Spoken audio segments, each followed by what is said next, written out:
تشریف لائے ہیں، ہم لوگ حضرت والا کی زبان سے جو الفاظ سنے ان سے کچھ نہ کچھ سبق حاصل ضرور۔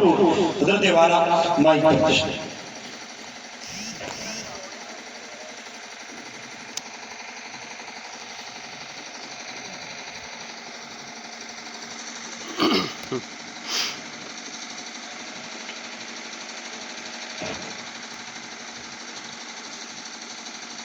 بسم اللہ الرحمن الرحیم۔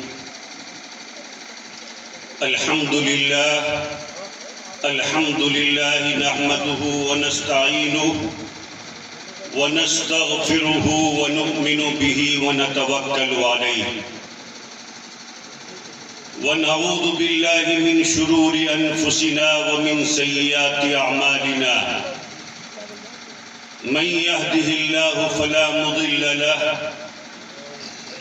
ومن يضلله فلا هادي له ونشهد أن لا إله إلا الله وحده لا شريك له ونشهد أن سيدنا وسندنا ومولانا محمد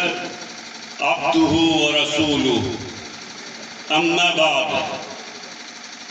فقد قال الله تبارك وتعالى في القرآن المجيد والفرقان الحميد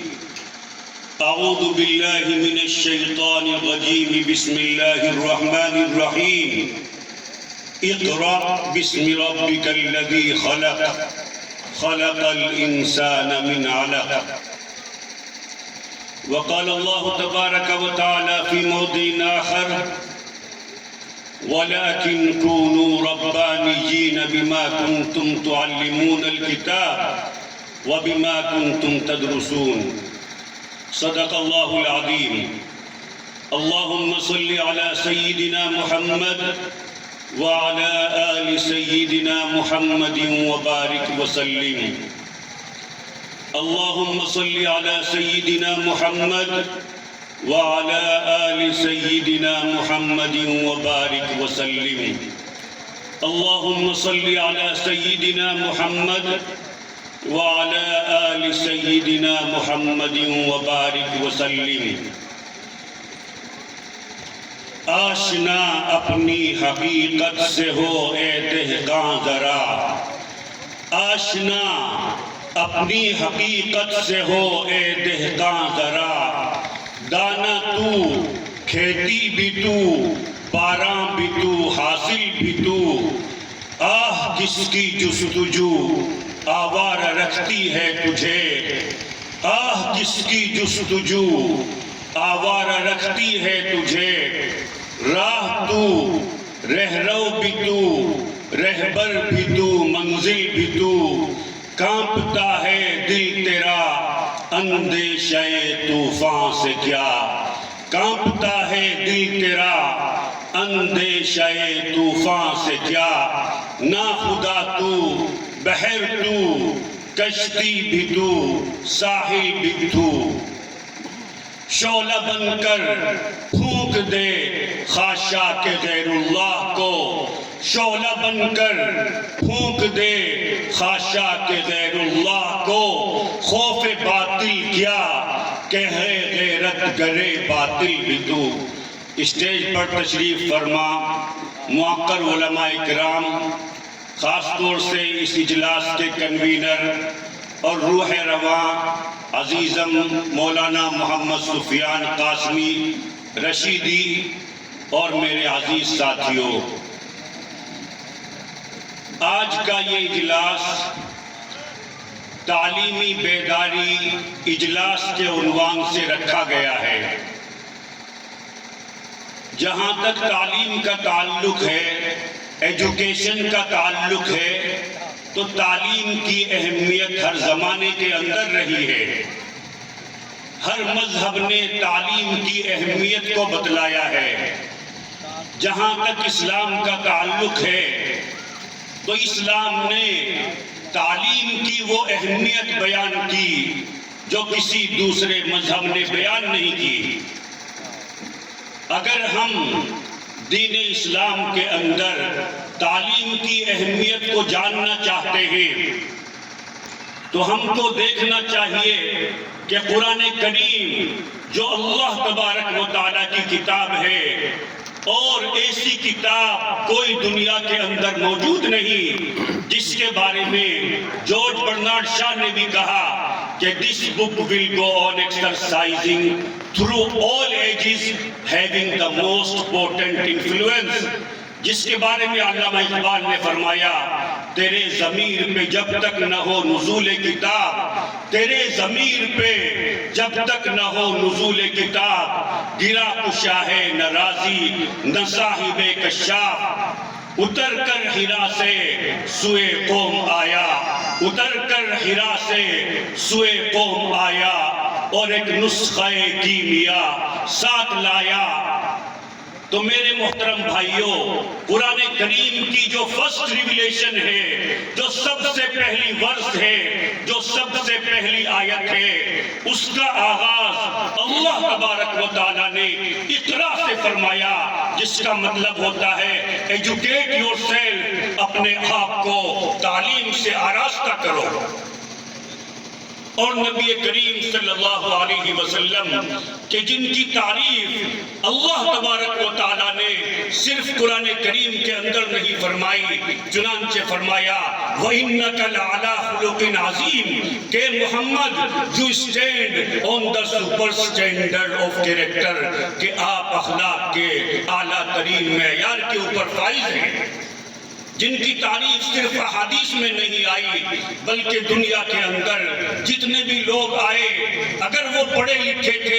اور انہوں نے تعصب کا چشمہ اتار کر محمد عربی صلی اللہ علیہ وسلم کی سیرت کو پڑھا تو یہ بات ماننے پر مجبور ہوئے کہ محمد عربی جیسی شخصیت نہیں آئی۔ مثال کے طور پر ایک عیسائی مورخ گزرا ہے مائیکل ہارٹ، اس نے ایک کتاب لکھی The 100 A Ranking of the Most 100 Influential Persons in the History۔ اپنے اعتبار سے اس نے دنیا کے اندر جو 100 عظیم شخصیات گزری ہیں ان کا تذکرہ اپنی اس کتاب میں کیا۔ اس کا نام ہی The 100 ہے، یعنی 100۔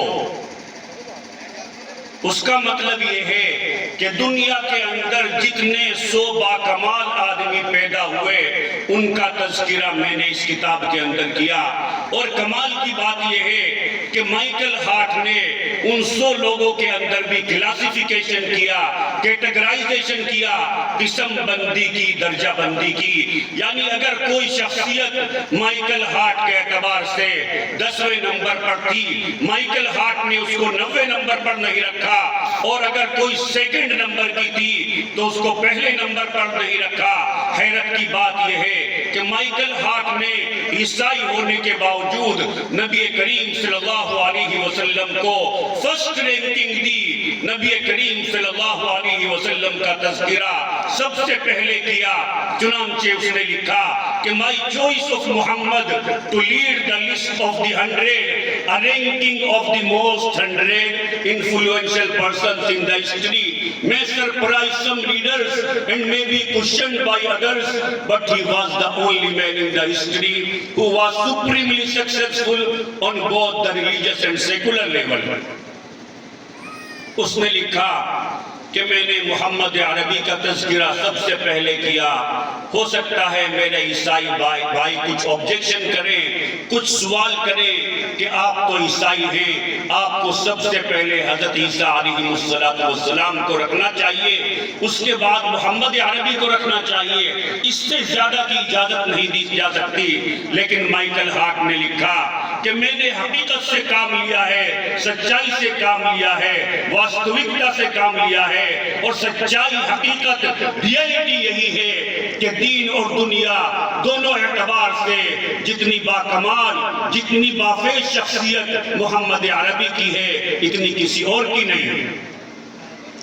تھامس کیلیل نے جب آپ کی شخصیت کو پڑھا تو اس نے لکھا کہ by far he was the most remarkable person that ever set foot on earth، کہ دنیا میں جتنے بھی لوگ آئے محمد جیسی شخصیت نہیں آئی۔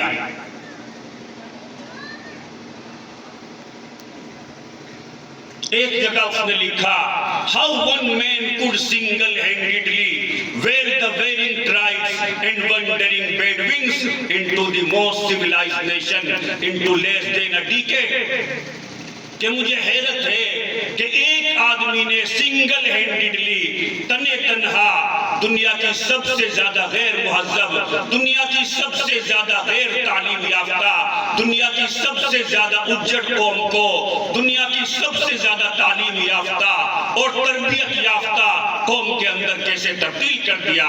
ہم سب لوگ جانتے ہیں کہ محمد عربی صلی اللہ علیہ وسلم کے دنیا میں آنے سے پہلے عربوں کا کیا حال تھا۔ کہ ایک عیسائی مولوی گبن نے لکھا ہے کہ محمد عربی کے دنیا میں آنے سے پہلے Arabia was the most degraded nation in the world، کہ عرب کے لوگ سب سے حقیر اور ذلیل لوگ تھے، حتیٰ کہ اس زمانے کی سپر پاور طاقتیں قیصر و کسریٰ ان کے اوپر حکومت کرنے کے لیے تیار نہیں تھی کہ جاہل لوگ ہیں، کون ان کو مینیج کرے گا، کون ان کو کنٹرول کرے گا۔ لیکن جب محمد عربی صلی اللہ علیہ وسلم نے ان کے اوپر 20-22 سال تک محنت کی تو وہی عیسائی مورخ گبن آگے لکھنے پر مجبور ہوا کہ محمد عربی کی 20-22 سالہ محنت کے بعد the land of Arabia became the nursery of heroes، کہ عرب کی سرزمین ہیرو کی سرزمین بن گئی، ہیرو کی نرسری بن گئی۔ جیسے ہمارے ہاں پاپولر کی نرسری ہوتی ہے، لاکھوں کروڑوں کی تعداد میں پاپولر ہوتے ہیں، ایسے ہی محمد عربی نے اپنے سب اسٹوڈنٹس کو، اپنے سب صحابہ کو، اپنے سب شاگردوں کو آئیڈیل اور رول ماڈل بنا دیا۔ حتیٰ کہ خود نبی کریم صلی اللہ علیہ وسلم نے صحابہ کرام کو معیار حق کا تاج پہناتے ہوئے ارشاد فرمایا اصحابی کالنجوم بأیہم اقتدیتم اہتدیتم، کہ میرے صحابہ ستاروں کے مانند ہیں، جس کے بھی پیچھے چلو گے راہیاب ہو جاؤ گے۔ اسی کو علامہ اقبال نے فرمایا بات کیا تھی نہ قیصر و کسریٰ سے دبے، بات کیا تھی نہ قیصر و کسریٰ سے دبے، چند لوگ کہ اونٹوں کے چرانے والے، وہ جن کو کافور پہ ہوتا تھا نمک کا دھوکا، بن گئے دنیا کی تقدیر بنانے والے۔ غرض میں کیا کہوں وہ صحرا نشی کیا تھے، غرض میں کیا کہوں وہ صحرا نشی کیا تھے، جہاں گیرو جہاں دارو جہاں بامو جہاں آرا، جانے کیا لوگ تھے جو راہ وفا سے گزر گئے، جانے کیا لوگ تھے جو راہ وفا سے گزر گئے، جی چاہتا ہے نقش قدم چومتا چلو۔ تو میرے محترم بھائیوں، اس شخصیت نے جس کو اللہ تبارک و تعالیٰ نے پوری کائنات کے لیے آئیڈیل بنایا، رول ماڈل بنایا، نمونہ بنایا، اللہ تبارک و تعالیٰ نے قرآن کریم کے اندر ارشاد فرمایا لَقَدْ كَانَ لَكُمْ فِي رَسُولِ اللَّهِ أُسْوَةٌ حَسَنَةٌ، کہ تمہارے لیے محمد عربی صلی اللہ علیہ وسلم کی زندگی بہترین نمونہ ہے۔ اس شخصیت نے جب اپنے آپ کو انٹروڈیوس کرایا، اپنا انٹروڈکشن کرایا، اپنا تعارف کرایا، اپنے بارے میں بتلایا تو فرمایا بُعِثْتُ مُعَلِّمًا، I have been sent down as a teacher، کہ مجھے معلم بنا کر کے بھیجا گیا، مجھے استاد بنا کر کے بھیجا گیا، مجھے ادھیاپک بنا کر کے بھیجا گیا۔ اسی سے آپ اندازہ لگا سکتے ہیں کہ قرآن کریم کی فرسٹ ریویلیشن سب سے پہلی آیت تعلیم کے بارے میں ہے، اور حضور نے جب اپنا پریچے کرایا، اپنا انٹروڈکشن کرایا تو فرمایا کہ مجھے استاد بنا کر کے بھیجا گیا۔ اسی سے آپ اور ہم اندازہ لگا سکتے ہیں کہ اسلام کے اندر تعلیم کی کتنی زیادہ اہمیت ہے۔ میرے محترم بھائیوں، لیکن ہمارے یہاں تعلیم برائے تعلیم نہیں ہے،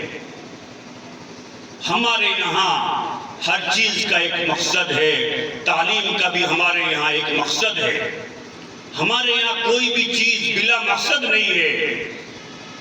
اللہ تبارک و تعالیٰ نے خود قرآن کریم کے اندر ارشاد فرمایا وَلَكِنْ كُونُوا رَبَّانِيِّينَ بِمَا كُنْتُمْ تُعَلِّمُونَ الْكِتَابَ وَبِمَا كُنْتُمْ تَدْرُسُونَ، کہ آپ کے پڑھنے پڑھانے کا ایک مقصد ہے، اور مقصد یہ ہے کہ آپ کا تعلق اللہ سے مضبوط ہو جائے۔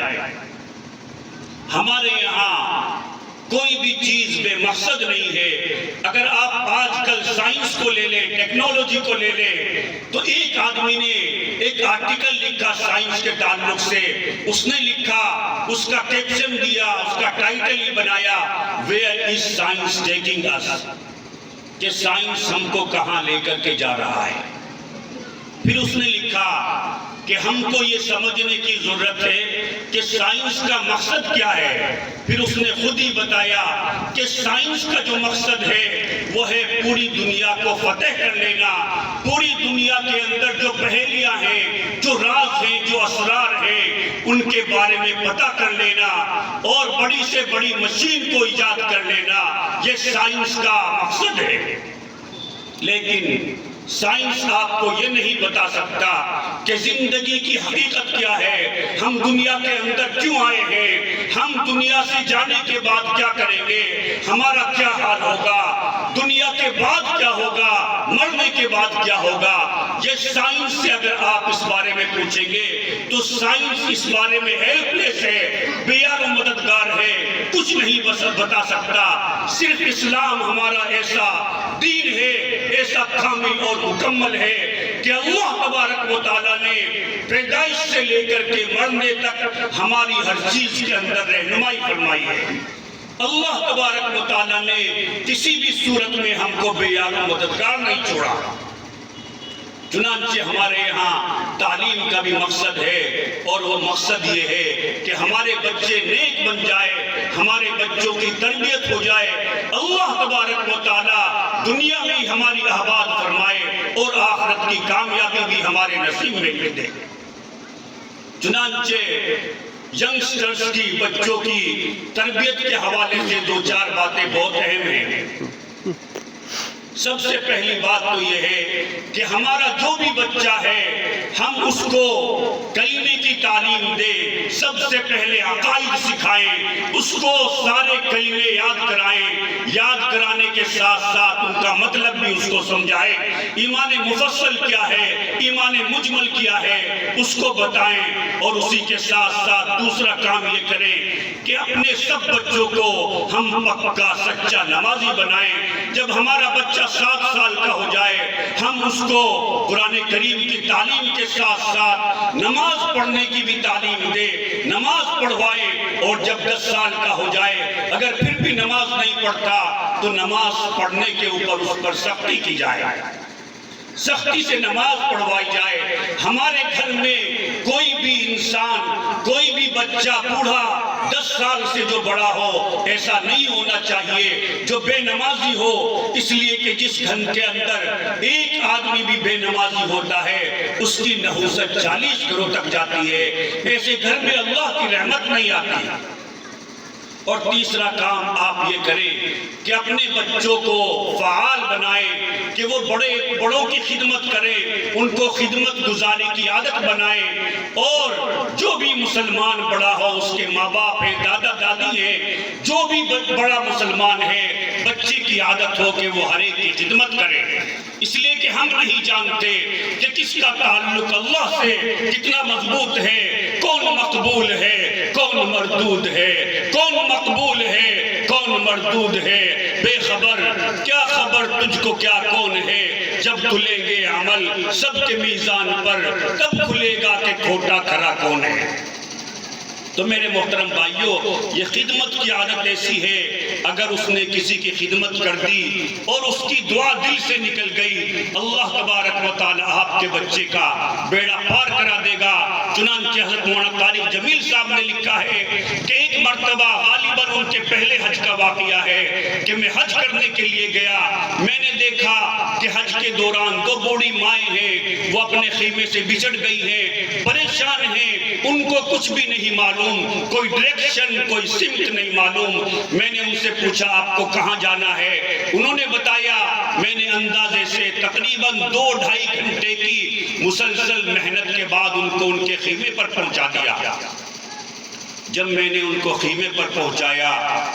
تو ان بوڑھی ماؤں میں سے ایک نے کہا کہ اللہ تبارک و تعالی آپ کو ہر سال حج کرائے۔ حضرت نے فرمایا کہ میں سمجھ گیا کہ اس بوڑھی اماں نے دل سے دعا کی ہے، اس کی دعا ضرور قبول ہوگی۔ چنانچہ حضرت نے فرمایا کہ اس کے بعد سے میرا 30واں یا 33واں حج ہے، میں ہر سال لگاتار حج کرتا ہوں، ایک مرتبہ بھی میرے حج کا ناغہ نہیں ہوا۔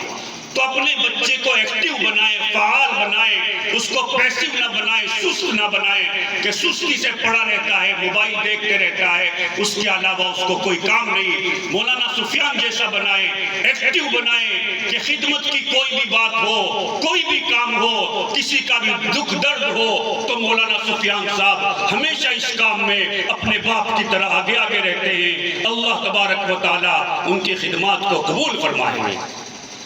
اور چوتھا کام یہ کریں کہ آپ کے بچے خاص طور سے جو اسکول میں پڑھتے ہیں، یونیورسٹیز میں پڑھتے ہیں، کالجز میں پڑھتے ہیں، جب وہ گھر آتے ہیں تو آپ ان کا انتظار کریں۔ خاص طور سے ماں کو چاہیے، وہ گھر پر رہتی ہے، کہ جب اس کا بچہ باہر سے آتا ہے تو اس بچے کو لگنا چاہیے کہ میرے گھر والے میرا انتظار کرتے ہیں، مجھ سے محبت کرتے ہیں۔ ماں کو چاہیے کہ وہ بچے کو سینے سے لگا لے، بچے کو لگنا چاہیے کہ میرے ماں باپ، میرے گھر والے مجھ سے جو محبت کرتے ہیں، پوری دنیا میں ایسی محبت مجھے کہیں نہیں مل سکتی۔ آج کل ایسا ہوتا ہے بہت سارے گھروں میں کہ ماں باپ پڑھے لکھے نہیں ہوتے، وہ بات بات پر بچے کو ڈسکریج کرتے رہتے ہیں، کرٹیسائز کرتے رہتے ہیں، بات بات پر بچے کے پیچھے پڑے رہتے ہیں۔ نہیں، بہت سی باتیں ایسے ہوتی ہیں، آپ ان کو اگنور کیجئے، نظر انداز کیجئے، آپ اپنے بچے کی تعریف کیجئے، اس کی حوصلہ افزائی کیجئے۔ کہیں ایسا نہ ہو کہ بچے یا بچی کو گھروں سے محبت نہیں ملی، باہر کسی نے پیار کے، محبت کے دو لفظ بول دیے اور بچی کا دل پگھل گیا۔ عام طور سے وہی بچیاں یہ ہوتی ہیں جن کے ماں باپ ان سے محبت نہیں کرتے۔ اگر گھر میں بچوں کو محبتیں ملے تو انشاءاللہ وہ کہیں بھی دھکے نہیں کھائیں گے۔ آج اگر اپنے گھر سے کوئی اچھا کھا کر جائے، کھانا کھا کر کے جائے، تو کتنا بھی ہائی کوالٹی ریسٹوراں ہو، کوئی بھی ہوٹل ہو، اس کی طرف دیکھنے کو بھی جی نہیں چاہتا، کیونکہ اس کا پیٹ بھرا ہوا ہے۔ تو جس بچے کو گھر سے محبتیں ملتی ہیں، جس بچی کو گھر سے محبتیں ملتی ہیں، تو وہ پاگل نہیں ہے کہ وہ جو ہے دوسروں کی محبت میں پڑ جائیں گی۔ اس بات کا خاص خیال رکھیں، اور بچے سے جب بھی وہ اسکول سے آئے ایک کوشچن ضرور کریں، ایک سوال ضرور کریں کہ آج اسکول میں کیا پڑھایا گیا۔ اگر اسکول کے اندر اچھی چیز بتائی گئی، عام طور سے اچھی باتیں ہی بتائی جاتی ہیں، تو کہہ دے کہ بیٹا یہ اچھی بات ہے، ہمارا اسلام بھی ایسے کہتا ہے۔ اور اگر خدا نخواستہ ثم خدا نخواستہ اسکول کے اندر کوئی غلط بات ہوئی، کوئی میوزک کی بات ہوئی، کوئی کلچرل پروگرام کے نام پر ڈانسنگ کا پروگرام ہوا، تو آپ یہ کہہ دیں کہ ہم مسلمان ہیں، ہم ایسا نہیں کرتے ہیں، تو غلط بات بچے کے دماغ میں نہیں بیٹھے گی۔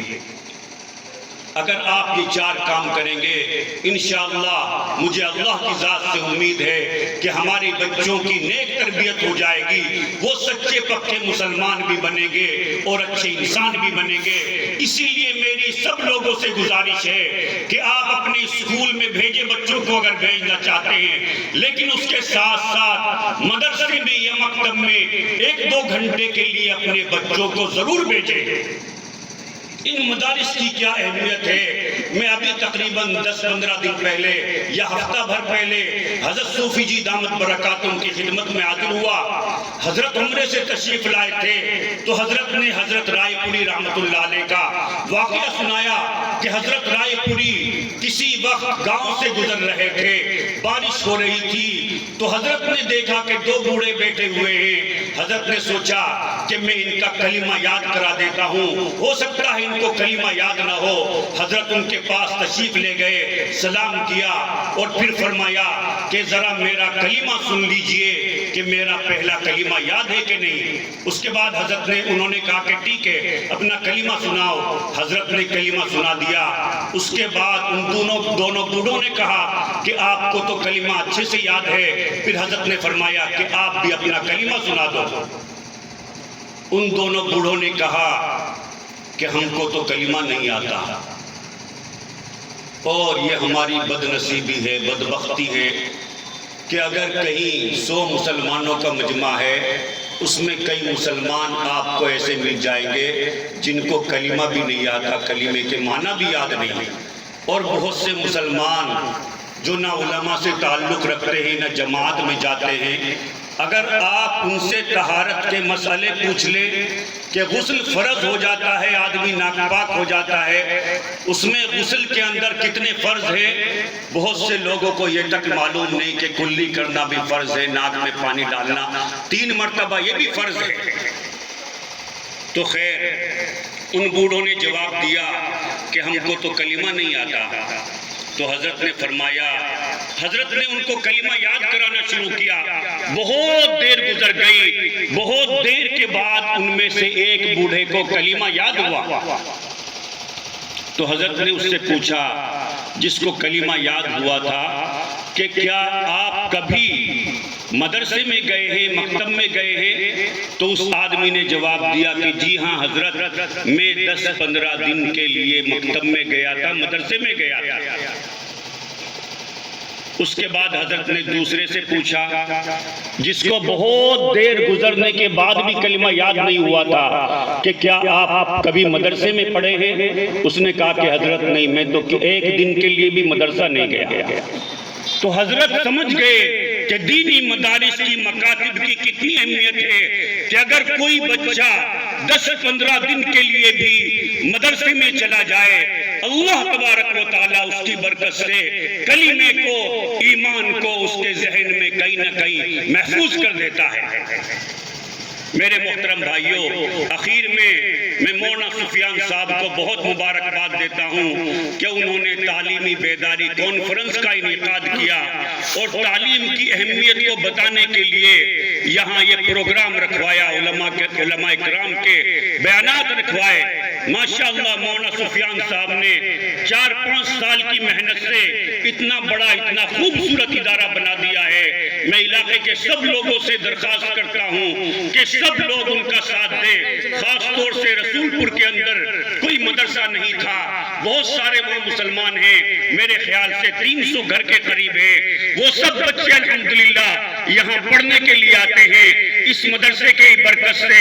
اللہ تبارک و تعالیٰ نے رسول پور کے بچوں کے ایمان کو محفوظ کر دیا۔ میری دعا ہے کہ اللہ تبارک و تعالیٰ اس ادارے کو دن دوگنی رات چوگنی ترقیات عطا فرمائے۔ اللہ تبارک و تعالیٰ مولانا سفیان کے حوصلوں میں، عزائم کے اندر، ارادوں میں، کاموں میں اللہ تبارک و تعالیٰ برکت عطا فرمائے۔ اللہ تبارک و تعالیٰ ہم سب کو اس ادارے سے جوڑ کر کے رکھے تاکہ اس کے بدلے اللہ ہماری دنیا بھی بنا دے اور آخرت کی کامیابی بھی ہمارے نصیب میں لکھ دے۔ ام علامہ اقبال کے نشار پر اپنی بات کو مکمل کرتا ہوں۔ یا رب دل مسلم کو وہ زندہ تمنا دے، یا رب دل مسلم کو وہ زندہ تمنا دے، جو قلب کو گرما دے، جو روح کو تڑپا دے، پھر وادی فاراں کے ہر ذرے کو چمکا دے، پھر وادی فاراں کے ہر ذرے کو چمکا دے، پھر شوق تماشا دے، پھر ذوق تقاضا دے، بھٹکے ہوئے آہو کو پھر سوئے حرم لے چل، بھٹکے ہوئے آہو کو پھر سوئے حرم لے چل، اس دشت کے خوگر کو پھر وسعت صحرا دے، احساس عنایت کر آثار مصیبت کا، احساس عنایت کر آثار مصیبت کا، امروز کی شورش میں اندیشہ فردا دے، میں بلبل نالا ہوں، ایک اجڑے گلستان کا تاثیر کا سائل ہوں، محتاج کو داتا دے، وآخر دعوانا ان الحمدللہ رب العالمین۔